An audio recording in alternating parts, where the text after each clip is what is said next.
Merrimon, kamusta ba ang atmosphere sa Manila Cathedral nung isinagawa yung pagdarasal at misa kanina? Medyo mabigat siya sa damdamin, Pops Jay, kasi supposedly Easter Tuesday ngayon, so dapat masaya. Pero hindi naging maganda dahil nga sa balita ng pagpanaw kay Pope Francis. So malungkot ang mga tao kanina, Pops Jay. Merrimon, paano ba ang naging homily para kay Pope Francis nung bumisita ka doon sa simbahan? Pops Jay, inalala nila yung pagbisita nga ni Pope Francis dito noong 2015 at nagpaunlak pa siya kasi ng isang misa dito mismo sa Manila Cathedral. So this church really holds a significant spot sa puso natin dahil binisita tayo ni Pope Francis hindi lang sa bansa, kundi nakipag-connect talaga siya sa mga Pilipino, lalong-lalo na yung mga nabiktima nga ng bagyong Yolanda doon sa Tacloban, Leyte, Pops Jay. Merrimon, may mga namataan ka ba na lungkot o labis ang kalungkutan sa pagpanaw ni Pope Francis at hindi maiwasang maluha at emosyonal?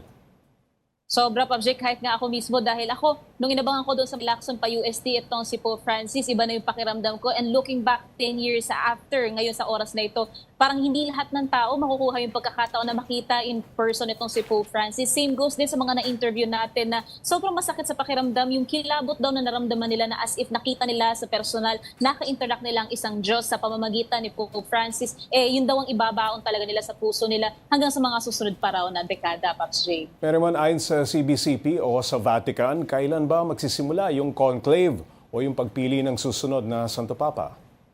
Usually, Pops Jay, 2 to 3 weeks after ng resignation or yung death ng isang Santo Papa, sinasagawa yung conclave. So that's around 15 to 20 days. This is to give way doon sa 9-day na morning ng simbahan, plus para rin doon sa pagkakataon na makabiyahe na ang mga cardinal mula sa iba't ibang panig ng bansa papunta sa Europa, Pops Jay. Merrimon, isa nga sa matunog na papabili ay si Cardinal Tagle. Anong dahilan dito?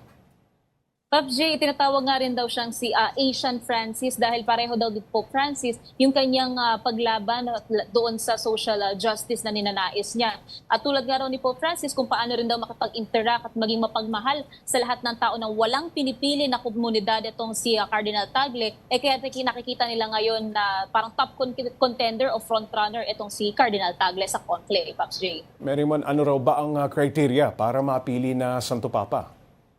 Pops Jay, yung age, yung mga kardinal natin na age 80 below ang pinakapasok para doon sa conclave mismo. And sa loob ng mga araw na yun, mananatili ang mga kardinal doon sa Sistine Chapel kung saan doon nila isasagawa yung deliberation. And yung pagdating sa pagboto dito, pinakadadaan ito sa discernment nila with the guidance of the Holy Spirit.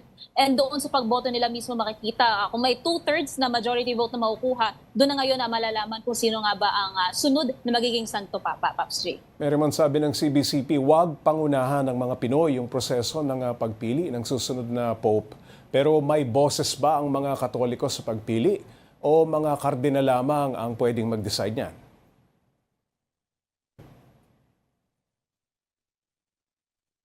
Pops Jay, voting power dito. Pero syempre, yung mga sentimiento rin ng tao ay nakikita rin online. Kaya sinasabi dito at pinaalala nga nila Father Jerome Siciliano mula sa CBCP na huwag daw pangungunahan itong usapin tungkol sa kung sino nga ba ang susunod na magiging Santo Papa. Dahil baka kung ano yung inaasahan nga raw na resulta, maging kabaliktaran pa ang mangyayari, Pops Jay.